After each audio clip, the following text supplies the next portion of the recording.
yummy and nutritious for your head. Racism is, quite unfortunately, alive and well, even to this day, and it comes in a myriad of forms that aren't as convenient to identify as, say, someone riding around on a white horse dressed up in the KKK's pajamas. It can be internal as well as external, and has been built up over hundreds of years of, to be quite frankly honest, white dominance. But what does that have to do with today's book? Well, quite a lot, in fact, because today's book is How to Be Black by Baratunde Thurston, a comedic writer for The Onion. This book deals with how to be a black person in America, as well as all the issues that come along with it. The discussions held in this book are a mix of what I would say to be 50% satire, 50% intelligent thought, and 100% all heart. It builds off of Baratunde's own life, making it a kind of semi-biography as he encounters issues of race while growing up in Washington, D.C.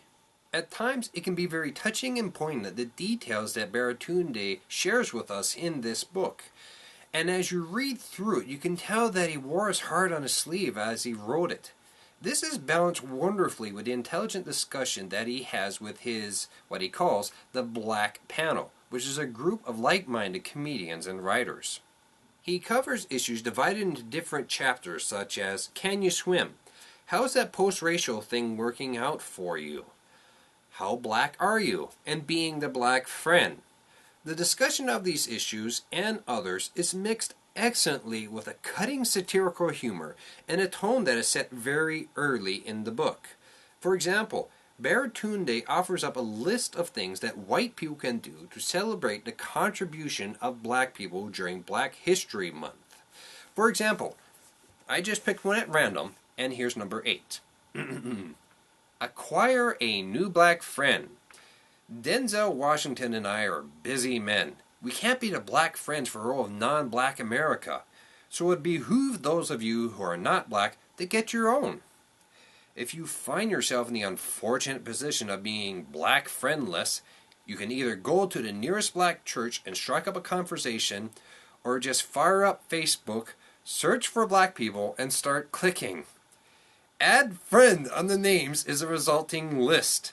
Technology is amazing and quite a time saver. This list is followed by a quiz, which compiles up how many of the things on the list that you did, and then determines how racist or not racist you are. Just curious, I took the quiz myself, so let's see how well I did. Honorary KKK member? I'm not racist, really? Oh, God, this shirt's too white. I'm not too much white. I'm not racist. No! Okay. I'm fine. I went on Google and I searched, and apparently there's another test that I can take to prove I'm not a racist, and I just signed up for it. It's by some company called Aperture, something like that. Apparently there's a really long waiting list. I hope I get in soon. Now, getting back to the book, there's another example of this cutting satire in the section called How to Be the Next Black President. In this section, Baratunde discusses how there's a fear amongst white Americans that a black president will initiate the uprising of black Americans that will strike down white America. The very real world parallel that you can see here is obviously, well, the Tea Party, which probably has this as one of their biggest fears, if not their top fear. Baratunde just takes this fear and he freaking runs with it. For example, in this section, he gives advice to the next black president. Initiate the plan for reparations, white slavery, and radical social and economic transformation. For some segment of white America, you will never be American. You will never be a legitimate president, despite the fact that you placed a high-definition streaming video loop of your live American birth on the homepage of whitehouse.gov. They are convinced that you are a threat and are waiting for you to come out publicly and reveal your true agenda. Fortunate for you, I figured out just what that is. Over the previous advice about creating the impression that you are not in the White House as an expression of black rage and revenge. That is a feint. You are exactly what your enemies fear. You are about revenge on white Americans. Woohoo! It actually does say woohoo in the book here. Now, even with the powerful title of president, you have to be circumspect in how you initiate the revolution.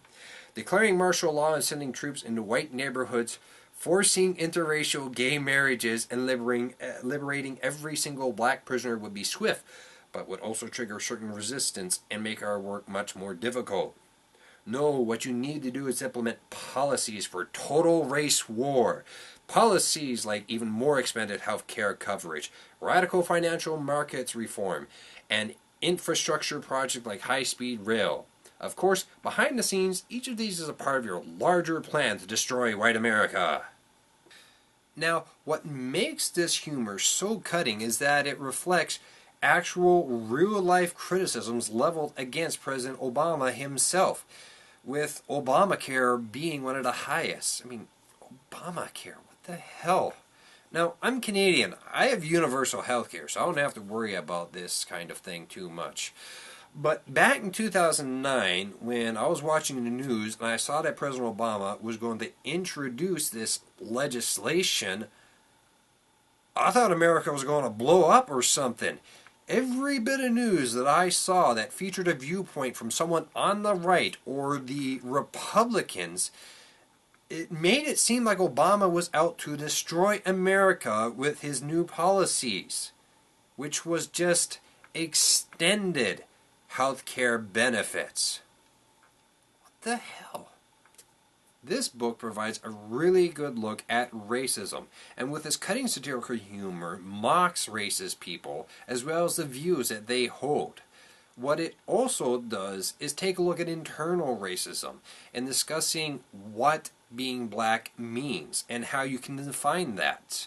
There are several chapters that deal with this, such as how black are you, and can you swim, and what do black people do?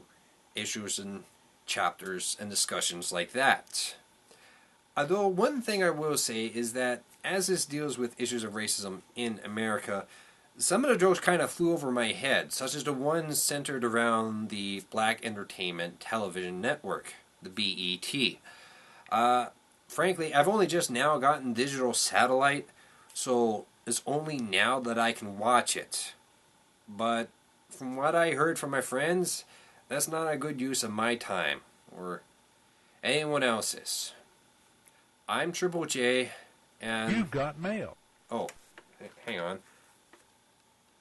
Oh. Okay. I just got my email.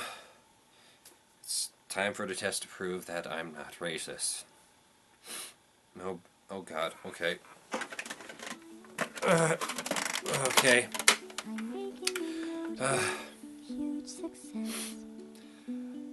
I'm Triple J.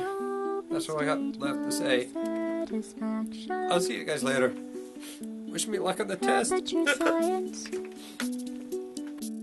We do what we must because we can. For the good of all of us, except the ones who are dead. But there's no sense crying over every mistake. You just keep on trying till you run out of cake. And the science gets done and you make a neat gun for the people who are still alive.